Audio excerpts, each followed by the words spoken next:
Today we have the Ayatollah of fantasy rock and roller with us today, Adam Rank. How you doing, Rank? They look great in person, and I just can't wait till next year where we can pack it full of 25,000. Hey, Bob, how you doing? Hey, I'm doing great. I didn't know it was Ball Guys Day. It was being ranked. I mean, how can you lose?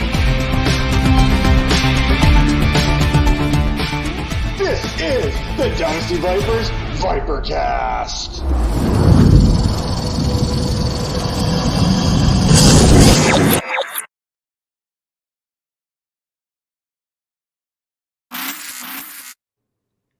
Hello and welcome to Behind the Grind, presented by the Fantasy Points Media Group. Hey, as always, I am joined by Major Caldwell, Tara Roberts. She's on her way, hopefully here sooner than later. And on this week's show, we welcome the owner of Elite Fantasy HQ and the Fantasy Guru site. He's an award-winning Series XM sports host, Jeff Mans. Welcome to the show. How are you doing? Doing great, guys. Thanks for having me. I'm excited. Excited to be here. Hey, we are really excited to have you on here because unlike other shows that maybe hold back your singing ability, we're going to hopefully get you to sing a few lyrics here in a little bit. But first, we need to know, hey, if you're going down to this fantasy football training camp thing that you got going on, or your closer coming down in the 9th inning, what is that walkout song going to be for Jeff Mans? Oh, I mean, well, that's how you get me singing because I got to go Timmy Trumpets. Yeah,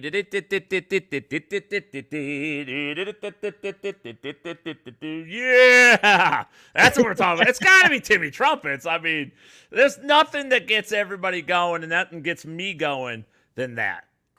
And that's why, hey, on this show, you can sing everything you want. You can answer every question as a musical. We don't care. We are all about that here. Not my voice. My voice is legendary bad. Like, it's so, you think it's bad talking, folks? No, singing is atrocious, but I wouldn't dare subject your listeners to at least too much of that. And we appreciate that. Yes, I'm sure you do. I'll sing afterwards. You'll see what I'm talking about. Oh, perfect. Hey, I'll take it. We'll probably keep recording and then we'll kind of edit that out, quote unquote. Yes. Now, we got Timmy Trumpets. We got that coming. You're coming down to the ring. You're coming down out of the bullpen for that song there. But what's that guilty pleasure song that's on Jeff Mann's iPod here right now, or the Discman, or the cassette player, or whatever we're rolling back these days? I don't know. Oh, I've got so much. Oh, I have so many embarrassing things. It's wonderful. I mean, I love like all music. I was in bands back in me and Bob Harris share this. I played bass back in the late '90s. I actually opened for a band called Lit back at the Riviera in Chicago in 1997. I think it was 97 or 98, but they became famous.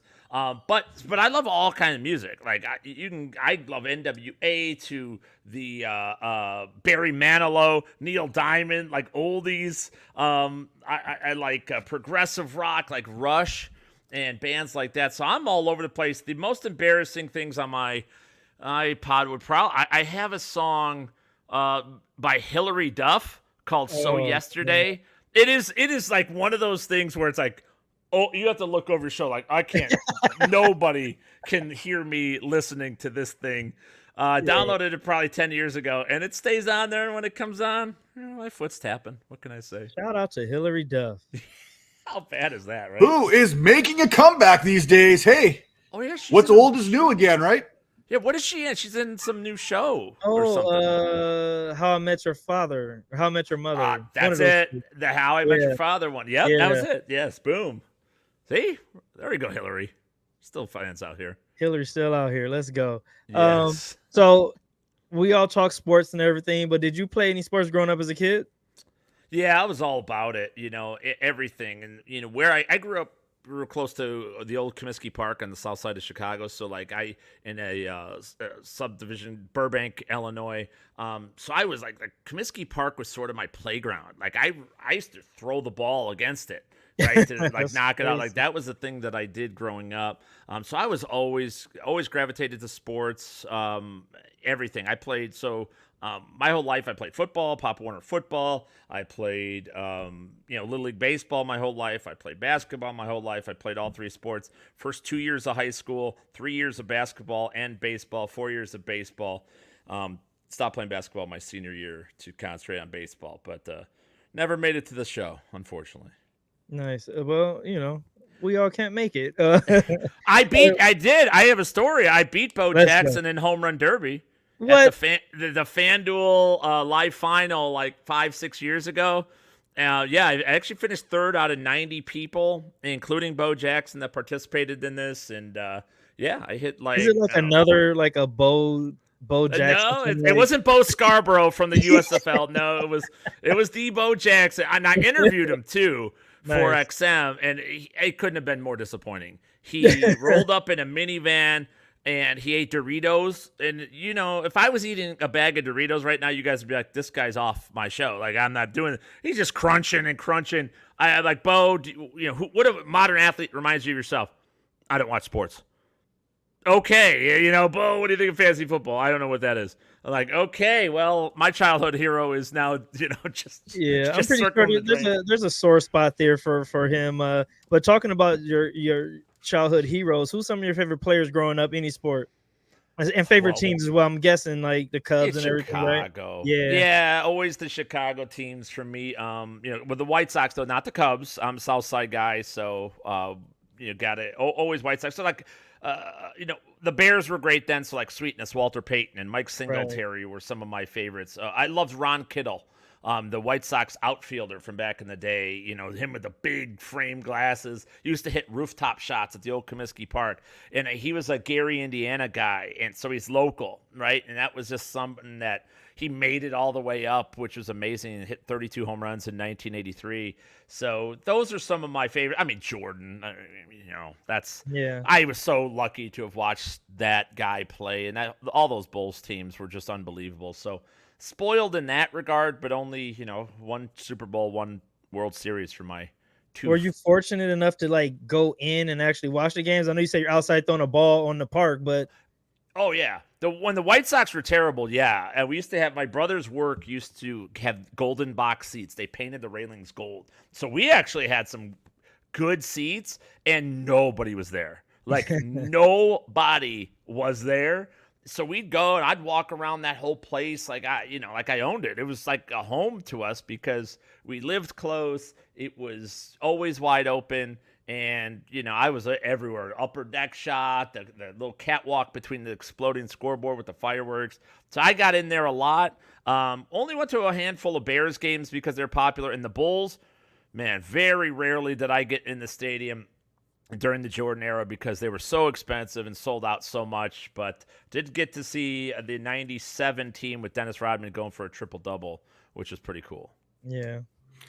I enjoyed those old White Sox games. So one of the things we would get up here, even in Canada, was some of those White Sox. You can put it on the board, yes. Oh, I love that. So that was Ken one of those Hawk things you Harrelson. can always kind of remember. That him making those calls was Yeah. absolutely gold for us up here. But I did have in my show sheet about. I said we could talk about more about your childhood and more about sports, but let's talk about dingers. This was actually a question put in here Let's go. for the Bo Jackson. Anyway, we Oh. know Bo knows Doritos. I mean, that could be the slogan of this show. But what was that Yeah, like? yeah. Like when you got up there, you finished third out of 90. Bo Jackson's out there who may or may not have been trying. Who knows what he's going to be because Right. Bo don't try. He didn't have it. He didn't care. But I act like he cared, but he didn't really care, I mean, it's a sore spot for him, like in Right. sports. That hip injury, I think, would depress anyone doubt. after being like the number one guy ever. Right, well, the greatest story, and he came to my White Sox, right, in 1992 or 3 after that. His first at-bat, his mom had just gotten, I think she just passed away. He said, first time when he was out with the hip, said, first at-bat, if I make it back to the big leagues, I'm going to hit a home run for you. He hit a shot. He didn't have any timing at all. That ball from the right-handed batter's box went directly down the right field line, snuck just inside that foul pole for a home run. and it was for his mom. It was one of the great I sports remember moments. that. I do remember that. So it's special, and he did great things for those White Sox teams were actually pretty good in the early '90s, losing to the damn Blue Jays all the time. But neither here nor there. So, but yeah, I mean, he would have been one of the great. He's still one of the greatest athletes I ever saw. Absolutely. Well, I'm glad I didn't meet him because it would have been disappointing to meet him after your little story there, because I remember Pro Stars. Remember that cartoon way back there in the early 90s? Gretzky, Jordan, Bo Jackson. Yes. I mean, I was a big Bo guy. Bo knows hockey. That Le Beau jersey that he would skate in the Montreal Canadiens jersey. I'm still looking for that one. I'm still looking for that jersey. Le Beau jersey. I seen one once upon a time. It was signed by Bo Jackson. I'm like, I need this. I mean, this is your childhood here. That'd be fantastic. Yeah, that's amazing. I got the card. It's up here somewhere in my office where, that half and half. Yeah, exactly. With them like that and the shoulder pads and baseball bat. I still got that one. And it's signed. I did get that. He did sign the card for me. So I do have that going for me. It's up somewhere. I wish I had it. Well, I'm no Bo Jackson here. Oh, go ahead. I'm no Bo Jackson here, but I will recreate that image for you, and I'll send you a picture and sign it for you. Please only don't. if you do it shirtless. It's the only way I'm accepting. I wouldn't have it any other way. Jeff, don't. He's going to do it, him. Jeff. He's not joking. It's going to be in your doorstep. Actually, he might come and do it in person. I don't know. But let's get off of all this craziness. Let's get back talking about you. Let's talk about a decision that changed the trajectory of your life. Ooh, there's a lot. I mean, you always say marrying my wife and stuff like that, but she knows she's good enough.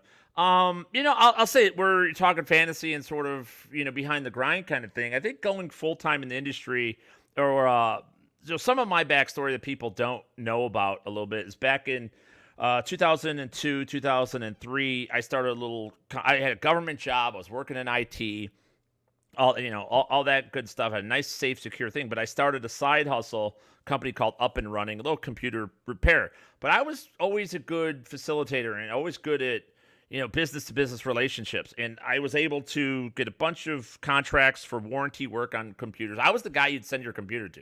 If you bought a warranty from Montgomery Ward's, Office Max, Circuit City, all the companies went out of business. I'm about to say, I was the guy. I was the guy that was fixing them, and I got these contracts, and eventually I had my company bought out by GE at the time. It wasn't that big of money, but it was nice enough. But I stuck with it and decided, what, I want to go into fantasy sports. And it took a couple of years, but I rallied some of my friends and relatives, and we started a little site called Scout Fantasy Football. I still own the domain name now, but that decision set sort of my trajectory to be able to do something that I love and I'm passionate about. And I mean, we were not successful, like quite the contrary. I went in right away. I'm like gunning for Matt Berry, and I'm like, I'm better than you. I had all the things that everybody has, and young and naive, didn't realize what it was, but eventually settled down, made a lot of contacts and lifelong friends in this business, and sort of just started an upward swing of working towards what I'm doing now. And I think that was a big decision to do that. Nice. You got something, Matt? Yeah, I was just going to point out, I mean, fantasyguru.com, that's kind of got that nice history as well. It's one of those established way back, I believe, in 1995 there, John Hansen. And then you took over that kind of thing, and you've built it into what it is today. Well, I mean, John built it. I just keep running it. And people, that's something they try to drive a wedge between us all the time with that kind of stuff. But people don't realize, like, John and I get along very well. You know what I mean? Like, there's everybody has their problems and goes out and does. He's got fantasy points now, which the logo's right in front of me as well. And I love those guys. I mean, they are my brothers, and we worked together for years. It's just like sometimes guys leave AT&T and they move and do another thing, and you're still working at AT&T. It's like we're both doing well, we're both having fun, and we both have responsibilities to our customers and our people. And so I think like Hansen's one of those guys that I've always looked up to in the business. Was always quiet, always reserved, kept to himself. He wasn't out there, he wasn't at the conventions and stuff a lot. So like meeting him was almost surreal when I finally did, and to be able, but then I worked with him, and being serious about your customers and about your work and being professional also in your work was a major thing behind that. And I just, owe him a great deal. Being able to sort of mentor me and being that kind of role model, whether, before we even worked together, it was always a good thing. And I think that's something that we all need to, you see these fights on Twitter all the time. It's like, man, we're all doing things we want to do. And I understand we're jockeying for position, but believe me, the work wins out. When you do great work, people know about it. You know what I mean? When I'm coming on this podcast, I told, I was like, oh yeah, I'm doing the Vipers podcast. I can't tell you. People are like, oh my God, absolutely fantastic group of guys. Matt's phenomenal. It was, that's the thing. When you put quality work out there, people all talk. We pretend like they don't, but everybody's talking. And Absolutely. you do things the right way, and it comes back, I think. Yeah, let Sandro know that those stickers are in the mail now. I mean, I don't got the money, but I'm sending him stickers instead. Stickers. He loves stickers. He's If you already could get upgrading a One Tree Hill sticker, he would love you forever. That's his go-to now. Dawson's Creek and One Tree Hill for Sandro. Yeah. So you said you've been in the industry since the 80s, right? Yeah, well, not the industry. The industry 05. Like I started Gotcha. Scout Fantasy Football in 2005 officially. We sort of launched the idea late, like 2003 football season. I bet on the Carolina Panthers to win it all, and they actually made the Super Bowl and lost. That was like the year we all talked about it, and then we didn't realize how hard it was back then to build a website and to get all this stuff going. It was just me and Ted Schuster, who's my partner on the XM show, and a bunch of other guys who now are out of the industry. So yeah, it's been since 05. So it's like my 18th season. Gotcha. So what are some of the biggest changes from then to now? Well, I mean, I'll say, and I'm not being derogatory, and I don't mean to be, but I think back in the day, it was a lot more friendly and a lot more helpful. You look, a little known fact that I saw the Bob Harris thing on the intro here in the Vipers podcast, and Bob Harris is a great guy. He's the one that designed the Fantasy Guru logo. Nobody knows that. I'm not supposed to say it, but he did. And he did it for John back in the day, and he didn't ask anything for it. And he just handshake, hey, can you do that? Yeah, I have the skill. When I started out, and again, I came in like I thought I was great. Matt Berry, who needs that? I was an idiot kid. But so many people look past that. We're able to help, and guys like Greg Ambrosius and Rick Wolf and all these people that you met, and Peter Shanky from RotoWire, and all these guys, like, they were so helpful, guiding me in the right direction, sitting at the hotel bar at 3 a.m. saying, hey, yeah, just put good work. What do you think about this? Asking questions, gave me opportunities along the way, or guided me, introduced me to people that would be key. I think that's the way it used to be. And now, since it's become a multi-billion-dollar industry, it's so much more competitive and so much more cutthroat. There's still great people, no question about it, but it's changed a lot in that everyone's competing with each other all the time. They want to tear each other down. We don't have discussions anymore, especially social media. We all used to have discussions like, I like James Cook. Well, I don't like James Cook. Well, why don't you? Here's what I think. Well, here's what I think. All right, cool. And then whatever way it played out, you high-fived the guy at the end, or you saluted him at the end, when it became apparent, and there you go. Now it's like, no, this guy needs to be canceled. He doesn't think Cordell Patterson's great. No, he's got to be canceled. Yeah. He can't, it's so that's like the major difference in the industry itself, at least. So I want to ask you, how do you recharge? Is there an off season to recharge? Because when I look at your body of work here, it's every day on XM radio. Then you've got your podcast there on the side. And then I know what it's like just to plan one show per week. Maybe I'll get crazy and plan two. Maybe I'll do special type shows. How do you lay out that show for the whole summer? Because I imagine right now you've probably got a good portion of your weeks already laid out and what you're going to talk about, unless something else comes along the way that kind of supersedes what you're doing. But I mean, right now you're basically doing on the XM show there right now, league week kind of thing. Talk about different types of scoring, this and that. How far in advance do you plan these shows, and when do you find that time to kind of sit back and take a step back from everything? It's a great question. And by the way, Matt, just the mere fact when you say it takes me a whole week to plan and perform your show, that's how you know you're doing it right. When you're just rolling out and you just kind of come in blind, that's when you know you're not doing it right and there are people doing it better. It really takes effort to build a show. And I wish I could show you. I don't have my papers around me, but I print out everything. I schedule everything. I do my own show plans. I send them out to producers. I like my show plan for tomorrow's show is already in the inbox of my program director, assistant program director, producer, assistant producer, and co-host, and the guy who co-hosts, not even on the show, but just to make sure he's aware. I send out a weekly outline of what we're going to do early, like as soon as the Friday show's over.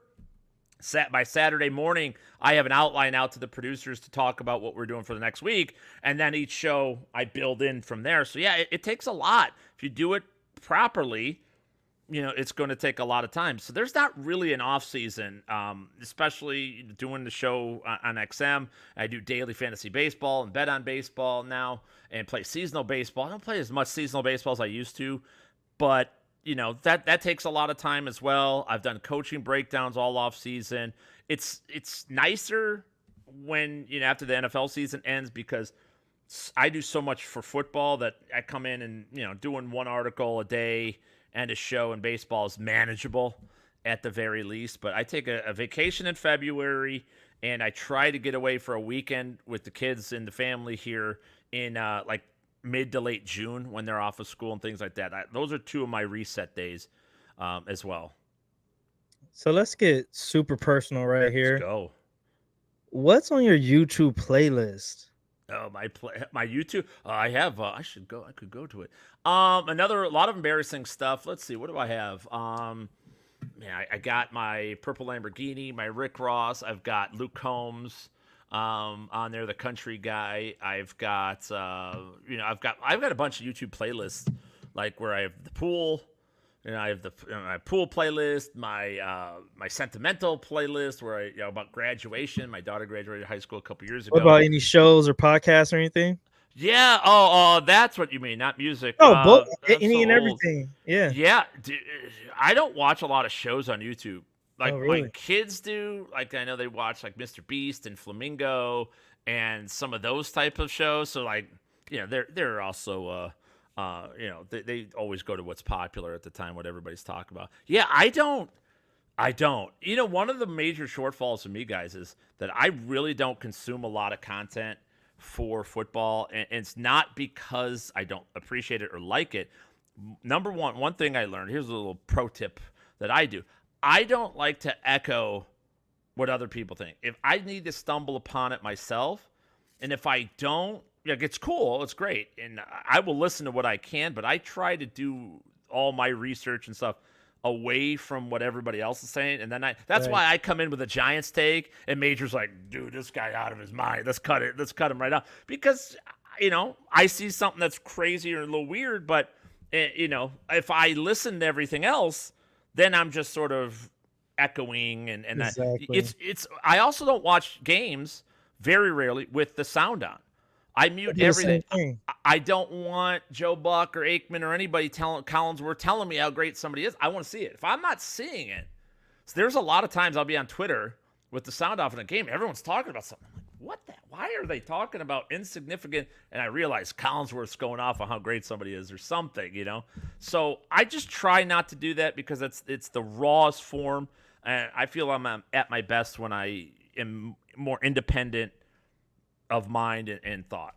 Yeah, my daughter gave me a hard time because I was watching the game with no sound. She was like, what is wrong with you? Like, how are you watching the game with nothing on? I'm like, I don't know. I like it better.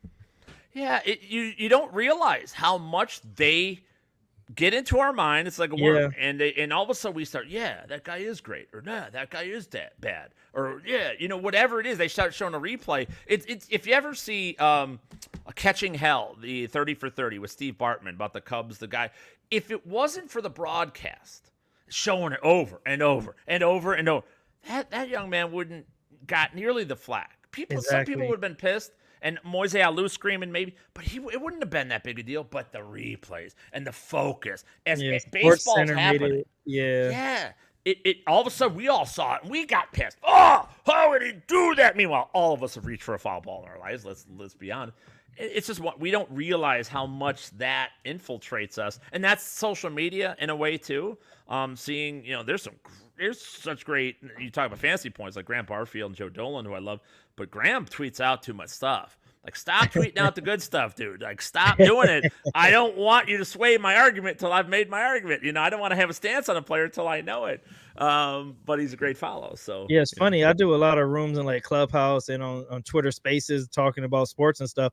And a lot of the takes are like the takes that you would hear from any pundit on like Sports Center or something. Like, people are not thinking freely anymore. It's like, just like you said, it's coming in and staying in. They're not even taking it in and forming their own thoughts on it. It's like just taking it in and just regurgitating it, you know?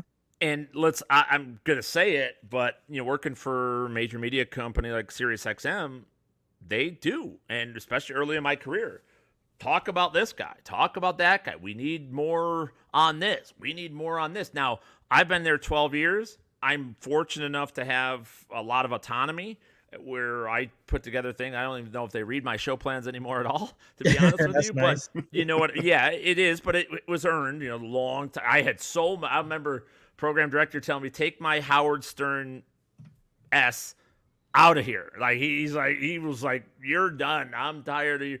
You know, so, you know, battling through that. But yeah, it's you get told you have to do that. And you also notice I don't have guests on. That Bo Jackson thing ruined me probably forever. I just, you know, I don't need beat writers. I don't have them on. A lot of people have them on. I don't. They're just PR people at this point. And I was a stringer for the Daily Herald in Chicago for the White Sox for 03 and 04. Now they won the title in 05, of course. But I mean, I would go in there and Ozzie Guillen would be talking, and he would say crazy stuff. I mean, like, he talking about girls in the stands and things, and I'd be like, and I'm rolling on my recorder, and I'm like, oh my God, I'm here for the legendary. And then all of a sudden he'd be like, okay, now turn the recorders on, and I'm like, we're not talking about any of that. Like, he would talk smack about the other team, and I'm like, oh man, that's what I want. I want the good stuff, the good stuff, and we don't realize the biggest PR department wins these days. That's where the players get front and center, and they get promoted more. They get talked about. If you don't think Collinsworth, you wonder why he picks out one guy every.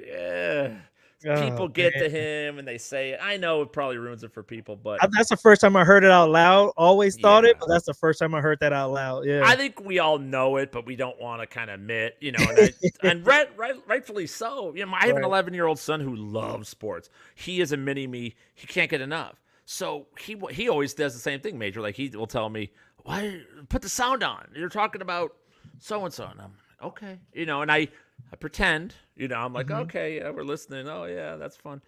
But, you know, I'm secretly like, oh, that guy doesn't know what he's saying there. He's pushing this guy. They're pushing Team Tebow on me. ESPN's pushing LeBron on me like they always do. Like, it's too over the top. A lot of people doing good work. We don't need to talk about one person all the time. There you go. Well, speaking of that guy, honest question here. When are you going to let Sandro live at your place rent-free? I will. You don't know how many times I've offered him to come over. Honestly, I really have. He lives, for those who don't listen to the XM show, he lives in one of my producers that lives in a decrepit apartment they have no security. He gets FedEx deliveries and they just take, if he's not there immediately, they just swipe it. Is he in my building? Like, I think he terrible building. I mean, terrible. And he has no water at least twice a week. And one of the time they had no water for an entire week, and that caused the air conditioning unit to go out. And it was in the mid 90s in Virginia where he lives. It's just a disaster. So I tell him, yes, come live with me if you need whatever. I mean, at this point, get an apartment. I'll buy a house out there for you at this point. If you and his roommate, his lovely girlfriend, would, you know, just get out of that place. I worry about him. I really do. I work with him every day. It's something that does bother me. And I check on him sometimes. It's like, I got on the wrong train today. I don't know where I'm going to be. I'm like, Sandro, come on, man. Well, when you wear bicycle shorts the way he does, you can get wherever you need to go. He does have good calves. I'll give him that.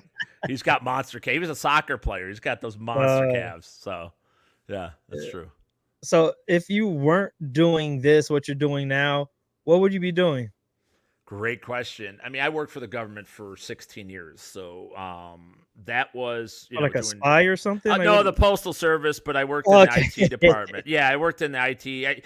They have all the remote scanners and things like that. I set that up. Like, I built the infrastructure in the Northern Illinois district for all of that.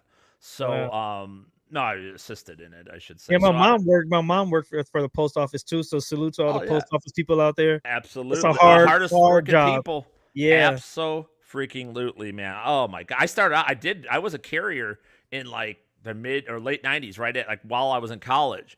I was a carrier for a while. Dogs? Are you afraid of dogs? My mom has like PTSD. Like dogs used to chase her all the time. I got bit in the ankle one time. I got bit, and then I sprayed the dog, and then a lady came out and slapped me across the face, dug her nails into the side of my cheek, and ripped my cheek. Like I had a gash. Like it was like Face Off, the movie. It was so bad. And the cops came. You spray her? I almost did, but the cops came, and I actually could have had her arrested, but I didn't do it. I was 18 or 19 at the time, and I'm like, it's not that big a deal. If I was now, one of these Karens came out and did that, I had her spend the day in the pokey. Absolutely. There you go. But to answer your question, I think something with writing, I've always wanted to write like a novel, or, I was a newspaper. I went to school for journalism, and then I had an illness and I was out of school for a year and a half. So I went back and did computer science because I'm like, well, I got to make money. This journalism, I kind of was able to see it wasn't going in, the direction I wanted monetarily. That turned out to be a good decision too. Could have used that for the previous question, but something with writing, like I have a lot of stories and things that are in my mind, and I have a ton of, I used to write songs, short stories. Shout out to my buddy Cookie.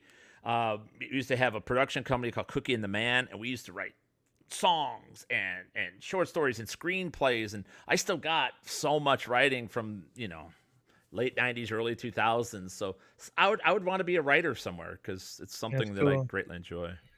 Yeah, I was going to say that I could see you like making your own documentary there, maybe something like Living the Fantasy or something like that. They have a movie called Living the Fantasy that I was in, actually. Yeah, that's an actual movie where they filmed me for a whole year. They came out to the house and did all that. And that's back before I had some of the big DFS success and things. So they made fun of me. Jeff Mann set out smaller contests. That always sticks in my head because it was true. I couldn't afford it at that time, where everybody else on the documentary was like high roller. They're all going $1,000, $2,000 entries. Jeff Mann sat it out because he couldn't afford it because he's a broke ass. It's like, all right. It's all true, but look at me now. No. Look at me now, baby. I'm still here. Yeah, right. That's right. Yes, exactly. Yeah, no, I had to make sure to throw that out there because Google stalking paid off here. Like I got that information out there. Yeah, that's why I was laughing so hard, because I was like, Matt is good at this stalking thing. That's good. You are good. That's one of his best ones so far. That's well done. So scared what else? Obviously, you've learned a lot about fantasy football through your time here. But here's the kicker question: what has fantasy football taught you about yourself? About myself. It's humbling. It's one of those things where at times you put in all the work. And for instance, last year I was way in on Robert Woods. Robert Woods was going to be the Rams' number one. No, it was Cooper Kupp. And it's like one of those things where you did all this work, you put all you were in the right spot, right? But you hit the wrong button, or it just wasn't the right thing. So, it's a humbling thing. It's something where you learn. I've been fortunate. I mentioned like some of the big DFS wins, and I'll remember when I won a Playboy Championship and won $100,000, and I immediately gave $20,000 back chasing, and I realized that I wasn't chasing the money or anything. I was chasing everybody's attention. When I won that thing, everybody, Jeff, way to go, man! Yeah. That's really what I wanted. And I'm like, why do I want that? Why is that what's important? I'm blowing money for no reason. So, learning that, it taught me a valuable lesson there that, you're not as good as your great calls. You're not as bad as your worst calls. It's the track record needs to speak for itself. The longevity, staying in the game, playing more contests, being around, having those wins, but also suffering some losses so you know what it feels like and keeps you hungry. I think that's the biggest thing with all of fantasy sports, and it just keeps you in check all the time if you're doing it right. But two pieces of advice. One, give some advice to those of us trying to make it in this industry. Second one, give us your best parenting advice. Oh, parenting. Oh, boy. I love this because it's something I don't get to talk about hardly ever. Advice to people in the industry, and I tell it to my staff at Fantasy Guru all the time, is keep going. Keep going. That's the thing. Is it's so hard to do. Again, I was crazy unsuccessful, like crazy negative in the Scout Fantasy Football days. And then I linked up with a company, and I won't mention what it is. It's gone now, but a certain individual who I signed a $50,000 contract for a year. I was going to make $50,000 doing this. Like, oh my God. I got one paycheck of $187. Never saw another cent, but I kept working. I did the whole year, and it's that if I would have quit or didn't do that job, I wouldn't have met my eventual co-host at that for the podcast back in before anybody did podcasts. We actually had a successful #1 on iTunes podcast when nobody cared. Like nobody, nobody even knew, it wasn't even a thing. And met my co-host there. We started a company called Fighting Chance Fantasy, and that eventually got bought out by Fantasy Alarm. And that's how I met Al Williams and that group. And I started Fantasy Alarm with that. And that's when it wasn't until like that time when I made a nickel at this job. And we're talking like 6 years of grinding and moving on and getting screwed completely. All that work and all that effort. And then I started doing that. And again, I got a big break by being a baseball-only one-time replacement show on XM. Did it. Said, I'll do whatever you want, however you want, no matter what. There was no pay. There was no nothing. And then, just that became one day. Then it became one regular day, became 2 regular days, a weekend host. That eventually became 2 weekend days and 1 weekday. And then it became a fill-in guy. And then eventually I got the midnight show, 12 a.m. to 2. I just kept going. And I didn't really get paid anything. Now, Al Williams, and shout out to Fantasy Alarm because I love that man. He paid me, I think it was like $500 a month at that point.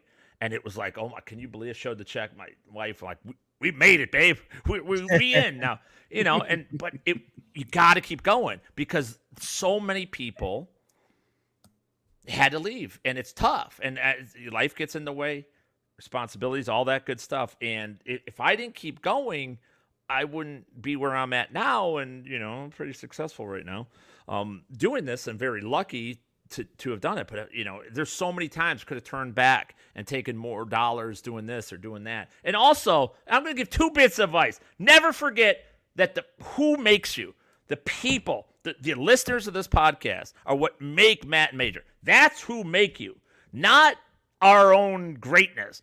The listeners of XM, the people of Fantasy Guru, those are the people that actually make us, that do anything for us. Never forget who you're doing this for. I had to fight. There was a point in time, and I won't say who, people on my staff, that they were like fighting over whose time was more important. And I just lost my mind and said, no, none of your time is important. Their time's important. Our people that want to watch your shows and listen to your podcasts and read your material, that's all that matters. Everything else is nonsense. That's all inside of us. We all think we're important. We don't matter at all. Those people that support your work, never, ever take them for granted. And that's another thing with people that jump around companies all the time.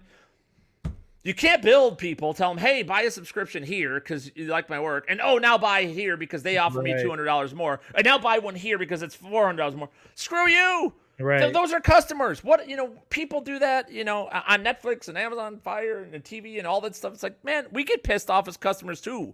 We're consumers at this as well. And we hate that as well when our favorite actors or actresses or radio shows or personalities move all over the place. Like, screw you. I'm not getting 15 different things just because you can't stay put. Do the work. Build your audience. And if you do that, people will be loyal to you. Sorry. So that was my other thing. Got me going on that. And then parenting. Yeah. Let your kids are not extensions of yourself. Every kid. Say that again. 3 kids, all with very different personalities, very different skills.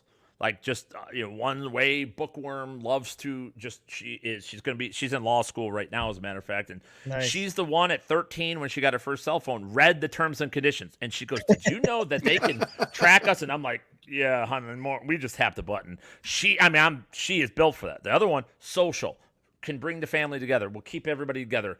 Very talkative and outgoing, right? All that kind of stuff. And my son, who's a mini me, he's into sports. He loves this stuff. He plays fantasy sports, 2 baseball leagues. He asks me about it every day. He's building teams on MLB The Show and all this stuff. Just remember, don't force your kids to do what you did or what you would do. They were born with skills and things, and nurture that instead of trying to make them into what you either did become or failed to become. And I think that's a big thing with that's great advice, because I live out here in Hollywood, and man. my daughter does the acting, dancing stuff, and I see some of the parents are just oh man, it's ridiculous. We need those stories. We need the dance mom stories. Let's go. Yeah, I'm a certified dance dad. She's now graduated kind of out of that. She's into the, she's in college and stuff now, but yeah, Awesome. That's great, man. And what else is great? Hey, we got some stuff going on there over at the fantasyguru.com website there. We've got draft day coming up there, an event you're putting on there as well. We've got the 2022 fantasy draft kit as well that you can go over there, get yourself a little bit of something there as well. And hey, every day you can catch yourself on XM radio there, Manzi.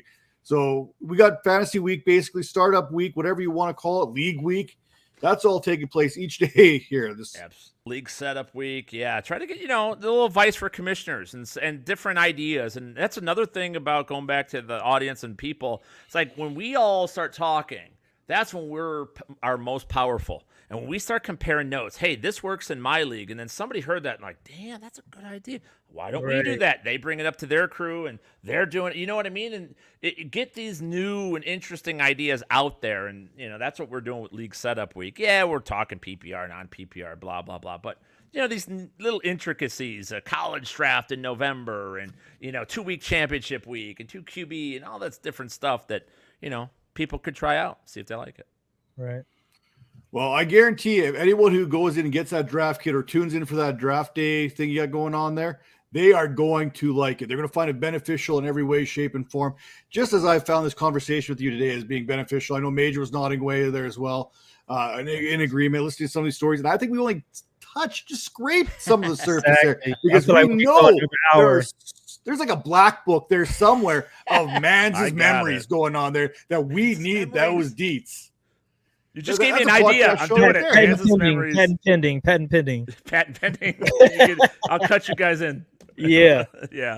So with that all being said, hey, this has been another episode of Behind the Grind. Make sure you see the little ticker going down there. Head over to fantasypoints.com. Enter promo code Vipers22. Get 10% off that subscription today. Now, with that all being said, we will see you next week here.